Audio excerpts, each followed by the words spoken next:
Welcome you all in our classes provided by MDN Public School. Here is Anjali to teach you social science. हाँ जी, I hope आप हमारी classes को enjoy कर रहे होंगे। जैसे कि हम लोगों ने हमारा chapter history what way how and when start किया हुआ था, ठीक है। हम लोगों ने काफ़ी पढ़ लिया है, ठीक है। तो आज हम इसको आगे पढ़ेंगे। यहाँ पर आए हुए हैं हम finding out about the past, हाँ जी, जिसमें हम कैसे हम लोगों ने पास्ट के बारे में जाना है, ठीक है। The various archaeologist source can be categorise as a follows. हाँ जी, लास्ट में हमने ये जाना था कि हम लोगों ने कैसे भारत का नाम मतलब इंडिया रखा गया, भारत रखा गया, ठीक है। ये सब हम पढ़ चुके हैं, ठीक है। फिर हमने पढ़ा था कि आर्कियोलॉजिस्ट कौन होते हैं। आर्कियोलॉजिस्ट वो पर्सन होते हैं, सबसे पहले जानने वाली ये बात थी कि वो पर्सन होते हैं जो कि क्या है, हमारे पास्ट के बारे में जानना चाहते हैं। मतलब पुराने समय में इंडिया में क्या हुआ, कैसे हुआ, ठीक है। कहीं भी उन्हें पुरानी चीज़ें मिलती हैं तो वो उनके बारे में रिसर्च करते हैं, कलेक्ट करते हैं उनको, ठीक है। उनके बारे में ज़्यादा से ज़्यादा जानने की कोशिश करते हैं और फिर क्या रिपोर्ट इशू करते हैं और फिर लोगों को उनके बारे में जानकारी देते हैं, ठीक है। तो इस तरीके से काफ़ी चीज़ें ढूंढते हैं हमारी पृथ्वी के अंदर से, ठीक है। तो ये कहता है कि आर्कियोलॉजिस्ट ने काफ़ी कुछ रिसर्च किया है, उसके बाद कुछ चीज़ें सामने आई हैं, ठीक है। तो उसी के बेस पर ये बुक्स लिखी गई हैं, ठीक है। तो अब हम पढ़ेंगे कि क्या क्या चीज़ें उन्हें मिली, finding out about the past, ठीक है। The various archaeologist source can be categorise as follows. हम कह सकते हैं कि ये चीज़ें हैं जो आर्कियोलॉजिस्ट को खुदाई वगैरह में मिली और उनके बेस पर उन्होंने पास्ट को जाना, ठीक है, इनके पास्ट के बारे में जाना, ठीक है। सबसे पहले है रिमेन्स ऑफ बिल्डिंग और मॉन्यूमेंट्स। जो बिल्डिंग्स थी, बनी हुई थी पुराने समय में, रिमेन्स होता है अवशेष, उनके बचे हुए अवशेष, और मॉन्यूमेंट्स यानी कि मॉन्यूमेंट्स होते हैं ऐसे ही मतलब जो ईंट वगैरह से बने हो मॉन्यूमेंट्स, ठीक है।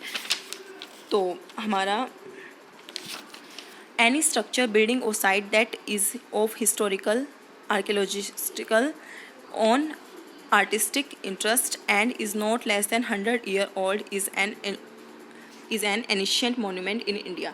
ये कहता है कोई भी ऐसा स्ट्रक्चर, कोई भी ऐसी बिल्डिंग या कोई भी ऐसी साइट, ठीक है, जो ऐतिहासिक हो, मतलब जो पुरानी हो, पुरातात्विक हो, ठीक है, और उसके ऊपर कुछ आर्टिस्ट वाला काम किया गया हो और वो कम से कम 100 साल पुरानी हो। कम से कम कितने साल पुरानी हो? 100 साल पुरानी हो। उस पुरानी प्राचीन बिल्डिंग को क्या बोलते हैं हम? Ancient monuments. क्या बोलते हैं हम? एनिशियंट मॉन्यूमेंट्स, ठीक है। इट में इधर बी बरीड अंडर, ये क्या पता दब चुके हों, as in the case of Harappa and Mohenjodaro, जैसे कि हड़प्पा की जो हमारी है, ठीक है, हड़प्पा है हमारा या मोहनजोदारो है, वो क्या है, ज़मीन में दब चुका है, ठीक है। जब हमने उनके बारे में जाना तो हमने उसके अंदर ज़मीन से खुदाई की और उसके बारे में जाना था, ठीक है। तो ये कहता है चाहे वो फिर ज़मीन के अंदर दबे हुए हों, और it may be still standing like a red fort of Delhi, या फिर आज भी वैसे के वैसे ही खड़े हों, जैसे कि लाल किला है हमारा, ताजमहल है आगरा में, ठीक है। तो इस तरीके से ये कहता है कि हमें चाहे पास्ट के बारे में कहीं से जानना पड़े, हम जानने की कोशिश करते हैं, चाहे वो दबे हुए अवशेष हों या फिर क्या पुरानी बिल्डिंग्स हो जो अभी भी वैसी की वैसी खड़ी हैं, ठीक है।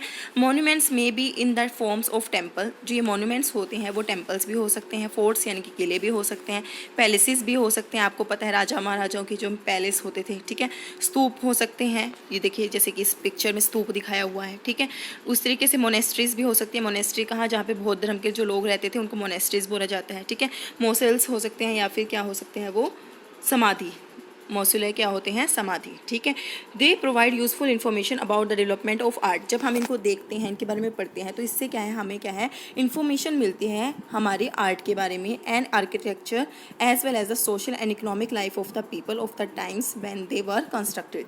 ये कहता है कि जब हम इन आर्ट्स को पढ़ते हैं, वहाँ पर जाते हैं, इनके बारे में जानने की कोशिश करते हैं, तो हमें पता चलता है कि वहाँ पर सोशल लाइफ कैसी थी, मतलब लोग कैसा जीवन व्यतीत करते थे, कैसे एक दूसरे के साथ आदान प्रदान करते थे, इकोनॉमिक लाइफ कैसी थी उनकी, ठीक है, और कैसे उस समय बिल्डिंग्स बनाई गई थी, ठीक है। तो ये जो बिल्डिंग बनी हुई है इनसे हमें काफ़ी कुछ देखने को मिलता है। हाँ जी, आप लोगों ने पढ़ा कि बिल्डिंग्स से हमें कैसे जानने के बारे में, मतलब लोगों के बारे में जानने को मिलता है, ठीक है। उसके बाद हम पढ़ेंगे कॉइन्स। कॉइन्स से हमें कैसे पता चलता है कि पुराने समय में क्या होता है। The study of coins is known as numismatics, हाँ जी। जो हम जब सिक्कों की स्टडी करते हैं उसको बोलते हैं मुद्रा शास्त्र। क्या बोलते हैं? मुद्रा शास्त्र, यानी कि न्यूमिस्मैटिक्स का मतलब आप लिख लीजिए मुद्रा शास्त्र, हाँ जी। Coins tells us about king, जो ये सिक्के होते हैं वो हमें राजाओं महाराजाओं के बारे में बताते हैं।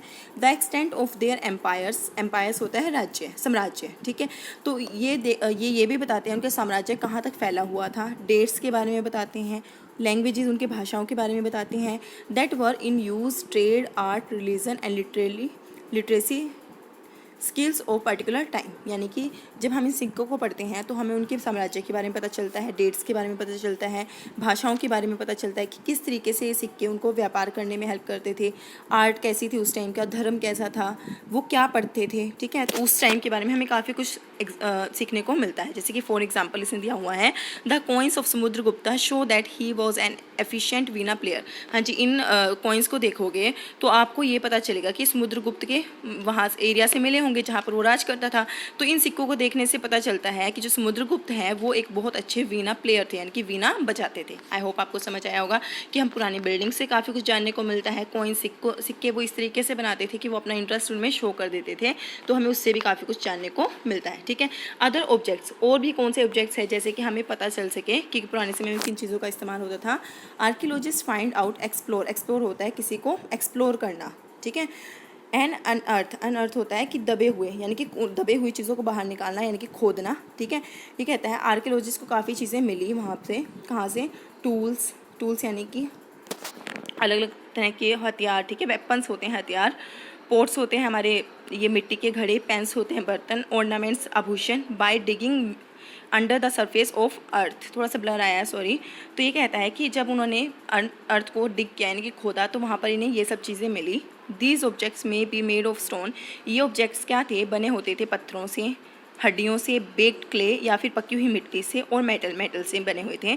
Archaeologist also look for the bones of animals, archaeologist यानी जो पुरातत्वविद थे, मतलब ये जो इतिहासकारी थे जो इतिहास के बारे में जानने की कोशिश कर रहे थे, उनको क्या है काफ़ी बोन्स यानी कि हड्डियाँ मिली, किसकी, एनिमल्स की, फिश की, बर्ड्स की, to determine the food of early man. हाँ जी, उनको हड्डियाँ मिली तो उन्हें पता चला कि पुराने समय में लोग क्या खाते थे।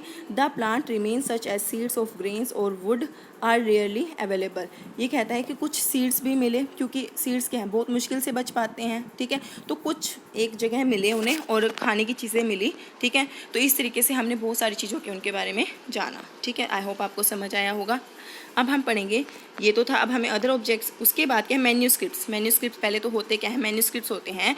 जैसे कि क्या होता था पुराने समय में जो राजा महाराजा होते थे, जो उनके दरबार में काम करते थे, मंत्री या उनके और भी जो वर्कर्स होते थे जो उनकी हेल्प करते थे काम करने में, वो अपने राजा पर कभी कभी बुक्स लिख देते थे। जैसे कि आप लोगों ने देखा है कि राम जी के ऊपर उनका रामचरितमानस लिखा हुआ है, ठीक है। तो इस तरीके से वो अपने राजा महाराजाओं के ऊपर बुक्स लिख देते थे, ठीक है। इन बुक्स से पढ़कर हम क्या है पुराने समय के बारे में जान सकते हैं। और इन बुक्स को बोला जाता है मैन्यूस्क्रिप्ट्स। क्या बोला जाता है, मैन्यूस्क्रिप्ट, यानी कि हस्तलेख। क्या होते हैं, हस्तलेख, क्योंकि हाथों से लिखे गए हैं, ठीक है। लिटरेसी सोर्स, लिटरेसी क्या होता है, लिटरेरी, जो मतलब पढ़ा जा सके, ठीक है। The books that were written by hand long ago are called manuscript, जो पुराने समय में हाथ से द्वारा लिखे हुए चीज़ें हैं उनको बोलते हैं मैन्यूस्क्रिप्ट। ये नहीं कि आज आपने हाथ से लिख दिया तो वो मैन्यूस्क्रिप्ट बन जाएगा, नहीं, जो पुराने समय में लिखा गया उनको क्या बोलते हैं, manuscripts. It comes from the Latin word menu meaning hand, ये कहता है लैटिन वर्ड से आया जिसका मतलब क्या होता है, मैन्यू का मतलब होता है hand. Usually 2 types of material were used for writing manuscript, ये कहता है कि 2 तरह की चीज़ें हस्तलेख लिखने में मेनली इस्तेमाल होती थी। मतलब पुराने समय में किस चीज़ का इस्तेमाल करते थे लिखने के लिए, पाम लीफ, पाम क्या होता है, ताड़ के पत्ते, and specially prepared bark of a tree, या फिर एक पेड़ की छाल होती थी, known as birch that grows in Himalaya, इस पेड़ को क्या बोलते थे, स्नोवर का पेड़ होता था, ठीक है, जो हिमालय में पाया जाता था, उसकी छाल को वो लिखने के लिए यूज़ करते हैं। हाँ जी, या तो पाम लीफ का यूज़ करते थे या फिर पेड़ की छाल जिसको बोलते थे स्नोवर, ठीक है, उसका इस्तेमाल करते थे। These manuscript are in form of epics, ये क्या है, एपिक्स यानी कि महाकाव्य के रूप में है, ठीक है, पोएम्स के रूप में है, या फिर क्या प्लेस के रूप में है। दे वर रिटन इन संस्कृत, इनको संस्कृत में लिखा गया है, प्राकृत में लिखा गया है, ठीक है, एंड तमिल में लिखा गया है। आई होप आपको समझ आया होगा कि हम पुरानी बिल्डिंग्स को देखकर अपने पास्ट के बारे में जान सकते हैं, सिक्कों को देखकर जान सकते हैं, ठीक है। बहुत सारे ऐसे ऑब्जेक्ट्स हैं, बर्तन हैं, आभूषण हैं, इन सभी को देखकर जान सकते हैं, या फिर पुराने समय में जो बुक्स लिखी गई हैं उनको देखकर हम पुराने समय के बारे में जान सकते हैं। आई होप आपको समझ आया होगा, ठीक है। जो बाकी बचे हम नेक्स्ट क्लास में करेंगे, और आप नोटबुक भी लेके बैठिएगा क्योंकि हम उसमें वर्ड मीनिंग भी करने की कोशिश करेंगे, ठीक है। तो मिलते हैं हमारे नेक्स्ट क्लास में, तब तक के लिए स्टे सेफ, स्टे हेल्दी।